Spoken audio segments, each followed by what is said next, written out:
Bakabaru nabuwa Tirinawa ashu Ashurataniwa Me pouco tiruma Nano pouco inashu Shawai kabate Bastira tabaina aye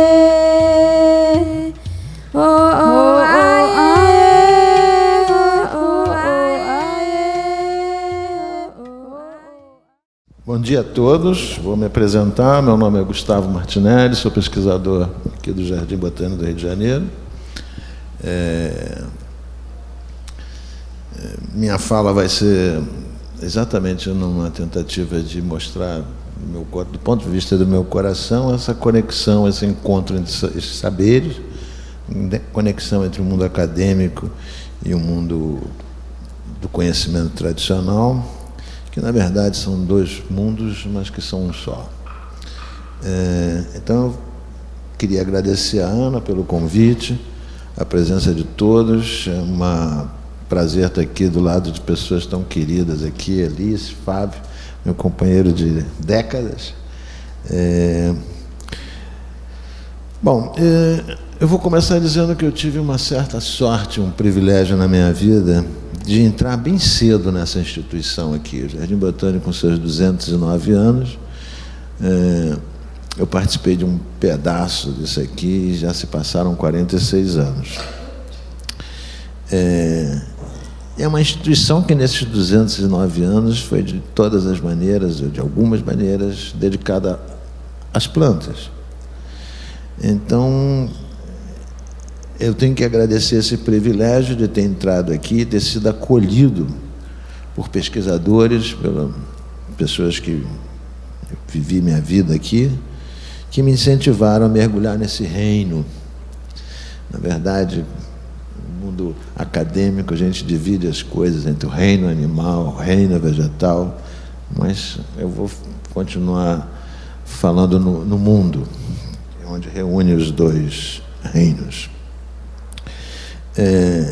E a maior oportunidade que eu tive entrando aqui, principalmente com os botânicos pesquisadores dessa época lá que eu entrei, foi de ter me...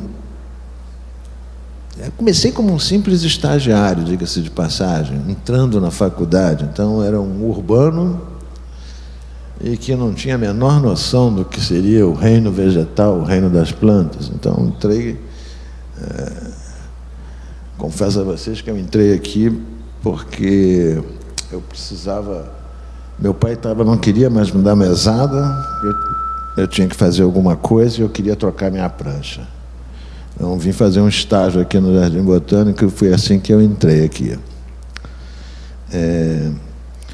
Esses primeiros contatos que eu tive aqui com os pesquisadores, eles me incentivaram para conhecer plantas, um garoto jovem, você tem que... Trabalha com os livros, mas vai para o campo. Vai conhecer as plantas na natureza, nos seus ambientes. E essa foi a indicação que me despertou, de fato, uma coisa incrível de conhecer, que existia um mundo que eu sequer... Talvez eu sempre comi plantas, sempre... conheço as plantas, mas eu não entendi ainda aquele mundo.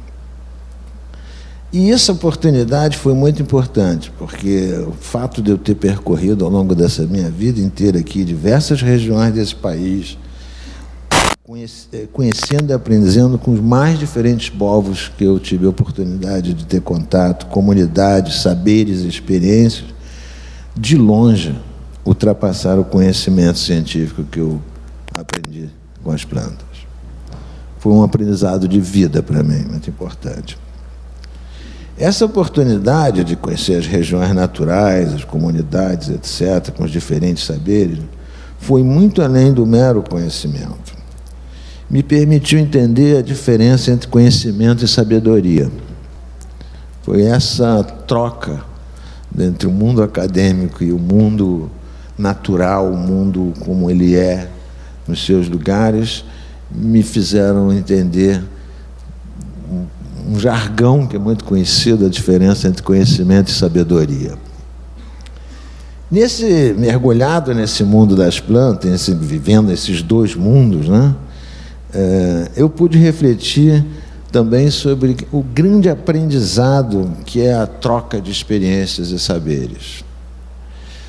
Isso requer para o mundo acadêmico um pouco de uma posição mais humilde, de humildade, de reconhecer que a gente só sabe um pedacinho de alguma coisa, mas quando a gente é capaz de trocar o enriquecimento, o compartilhar conhecimentos e saberes, é uma coisa que ultrapassa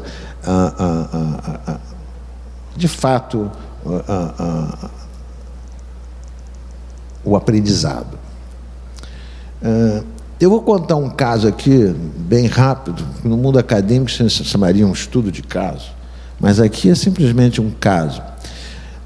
Nos anos 80, em algum ano, que eu não me recordo agora, eu fui fazer uma expedição ao Pico da Neblina, no território dos Yanomamis.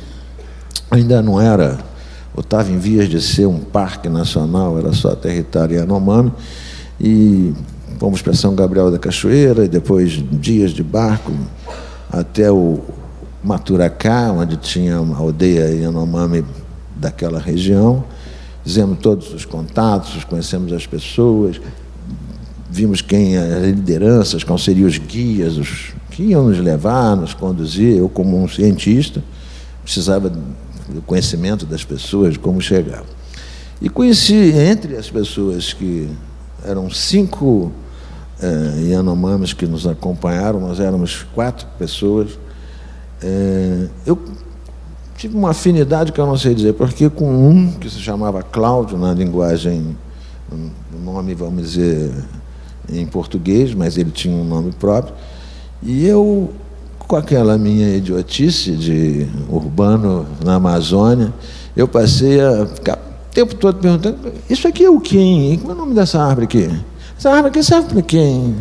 E eu percebi que depois de 3 dias, com aquela minha curiosidade ansiosa de um biólogo, né? O Cláudio estava já ficando... Esse cara não para de me perguntar nada.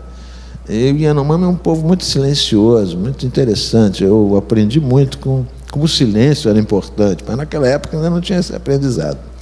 E em um dado momento, a história se concentra aí nesses saberes, eu tinha percebido que tinha muitas árvores de tauari, que é uma árvore muito certamente comum na Amazônia, mas que tem várias utilidades. Uma delas é a casca dela produz fibras incríveis, resistentes, que eles usam para carregar mochilas.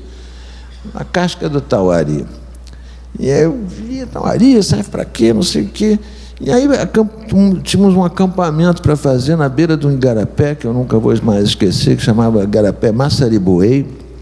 Já 4, 5 dias andando, completamente cansado. E eu amarrei minha rede num pé de tauari, e que estava em flor, então tinha várias flores no chão.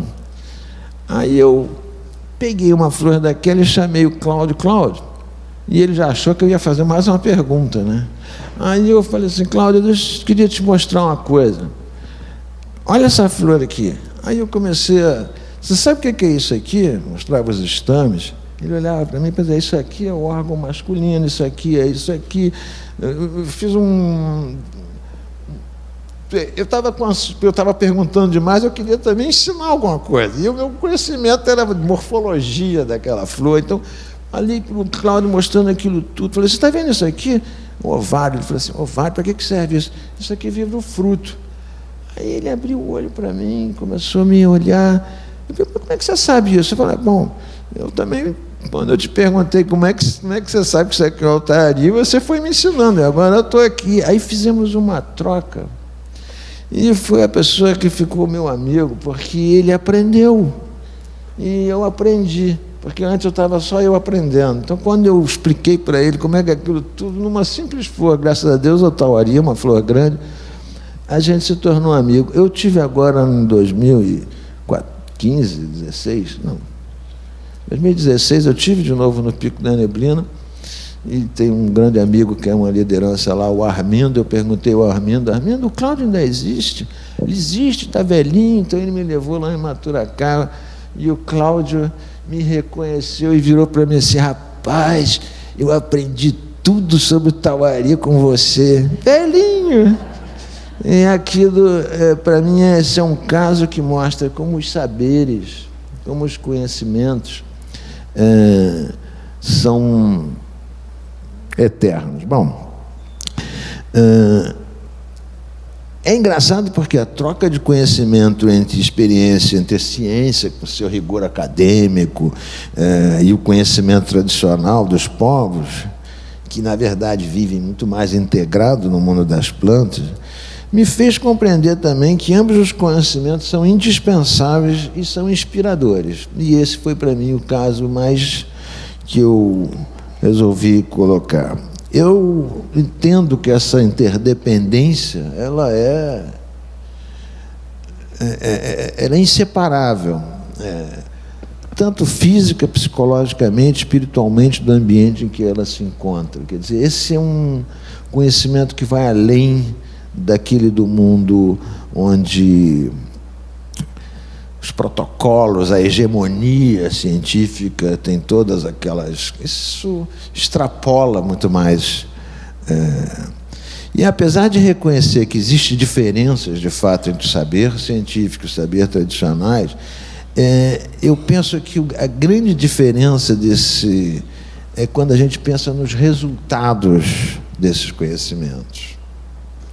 Quando eu penso nos resultados do conhecimento tradicional, do conhecimento dos povos, o que ele resulta na vida, e quando eu penso nos resultados que o conhecimento acadêmico também nos resulta na vida dentro desse planeta, eu vejo que essa é a grande diferença.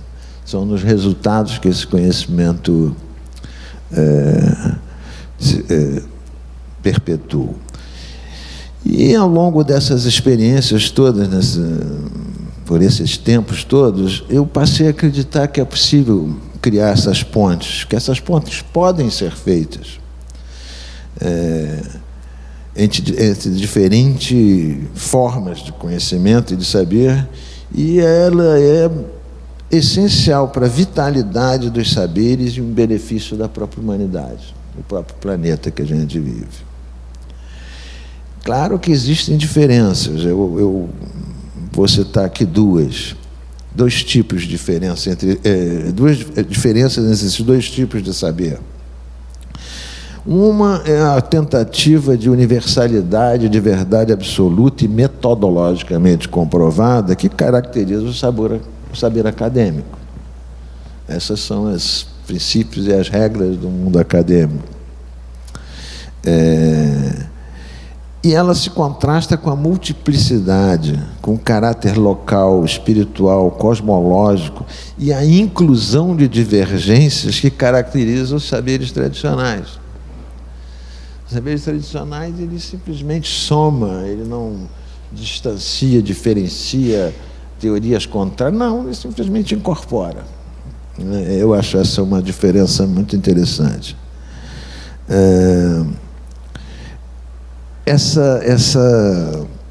As duas têm impactos também. A ciência acadêmica, científica, ela é impactada por injunções sociais, por questões culturais, políticas e econômicas. E ela se desenvolve dentro desse regime único, vamos falar assim, articulado com esses protocolos acordados pela própria comunidade acadêmica. Já os saberes tradicionais, por sua vez, não têm essa pretensão. E são desenvolvidos segundo tantos regimes quanto sejam os povos e as necessidades que os produzem. Então, eu entendo que essa ponte pode e deve ser construída, pelo fato que são formas de procurar entender e agir sobre o mundo, e são perfeitamente coerentes dentro do seu próprio regime de conhecimento, ambas. Essa ponte vai ligar as unidades conceituais do conhecimento científico e as unidades de percepção dos conhecimentos tradicionais. Essa minha experiência, que eu sou muito grato de percorrer esse país como um buscador de conhecimento sobre plantas, em parte, e somente em parte, atrelado ao mundo do conhecimento científico, me trouxeram também muita apreensão, preocupação, em certa escala vergonha, por verificar o que está acontecendo e que vem sendo feito com esse reino, ou com esse mundo das plantas. E foi por esse motivo, desde regiões que eu fui há 6, 8 anos atrás, e vou retornar e não encontro mais o lugar. A paisagem se modificou. Não existe mais aquele lugar que eu fui. Ou são pastos, ou são terras largadas, ou até cidades. E isso começou a acontecer com muita frequência nessa minha busca sempre no campo, em todas as regiões do país. E foi isso que me fez também, como uma reação a essa constatação, e há cerca de 10 anos atrás eu mudei meu posicionamento científico. Como pesquisador, busca conhecimento sobre plantas, com uma visão bem específica, para me dedicar à luta para conservar as plantas conhecidas e desconhecidas. Eu passei a ser responsável por tarefas, por um lado, como eu falei, preocupantes e às vezes vergonhosas, do meu ponto de vista, a dizer para todos quais as plantas estão ameaçadas de extinção nesse país, quais que estão sujeitas a estar extintas. Isso, para mim, é um trabalho importante, mas é muito duro, porque eu reconheço cada uma daquelas plantas que eu conheci ao longo da minha vida, nos seus lugares, que aquilo está fadado a desaparecer ou sumir. Muitas que nem sequer foram descritas ou conhecidas pela ciência. Em última instância, para isso, para dizer o que está ameaçado, ou tentar mostrar também como salvar essas espécies, eu uso para ambos a mesma coisa, os dois conhecimentos, o científico e o tradicional. Acho que era isso que eu queria falar para vocês. Obrigado.